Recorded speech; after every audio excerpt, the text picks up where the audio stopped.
Армысыздар, құрметті отандастар. Бүгін Шыңғыс хан қалай моңғол болып кетті деген тақырыбымызды одан ары қарай жалғастыратын боламыз. Яғни қазіргі таңда Моңғолия деп аталатын мемлекет жайлы сөз қозғайтын боламыз.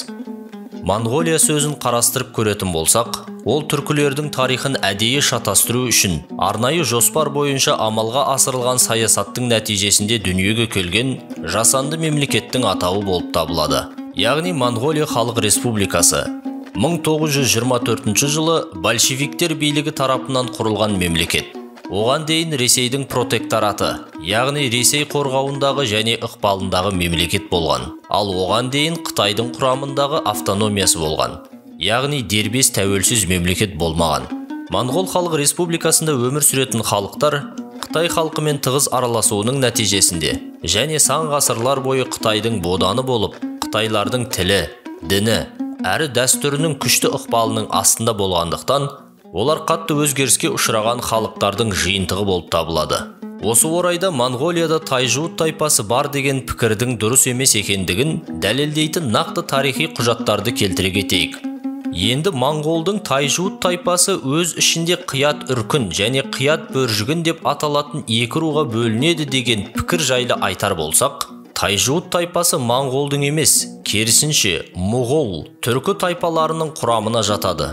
Бұл жайлы Рашид ад-Диннің кітабында нақты деректер арқылы егжей-тегжейлі айтылған. Ал қазіргі кездегі Моңғолияда тайжуут тайпасы да, қият үркін және қият бөржігін деп аталатын рулар мүлде жоқ, және болмаған да. Бұған орыс ғалымы әрі географы Андрей Дмитриевич Симуковтың 1934 жыл Улан-Баторда жарық көрген «Географический очерк Монгольской Народной Республики» атты кітабының «Часть вторая. Население, его хозяйство и государственное устройство страны» атаулы бөлімінен нақты дәлелдер келтіруге болады. Бұл еңбекте 1934 жылы Моңғолия Халық Республикасында жүргізілген халық санағының толық нәтижелері жарияланып, оның аумағында шоғырланған халықтар мен тайпа рулардың барлығын егжей-тегжейлі атап тізбектеп көрсеткен. Бұл тарихи құжаттармен танысып көрген адамдардың өзі, ондағы ру тайпалардың арасында қият үркінде, қият бөржігінде деген ру тайпалардың жоқ екеніне куә болады. Бұған көрермендердің өздері куә болу үшін осы кітаптан алынған мына бір кескінді көрсете кетеміз. Міне осы деректен мәлім болғанындай, Моңғол Халық Республикасы аумағындағы халықтар мен тайпалардың жалпылама тізімінде тайжуут, қият үркін, қият бөржігін сияқты атаулар кездеспейді. Ол былай тұрсын, тіпті бұл тізімде моңғол деп аталатын дербес ұлттың өзі болмаған. Осыдан мәлім болатыны, Симуков 1934 жылы деректер бойынша Моңғол Халық Республикасы аумағындағы халықтар мен тайпа рулардың жалпылама тізімін келтірген. Сосын ол тайпалар мен рулардың бәрінің құрамын біртіндеп талдап шыққан. Ол талдаулардың көлемі үлкен болғандықтан, олардың барлығын мұнда келтіріп отырмадық. Өйткені оларды бастан аяқ оқығанның өзінде де, ол жерде тайжуут, қият үркін, қият бөржігін сияқты атаулар мүлде кездеспейді.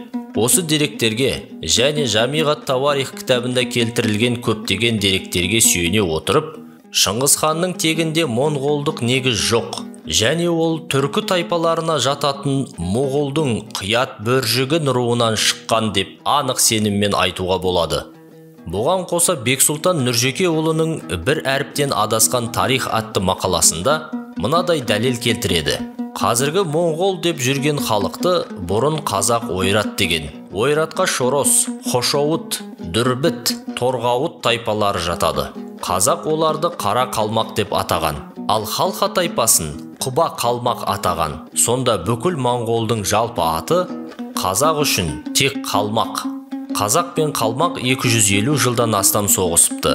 Бірақ қазақ қара қалмақты да, Құба қалмақты да ешқашан моңғол да, моғол да деп атамаған.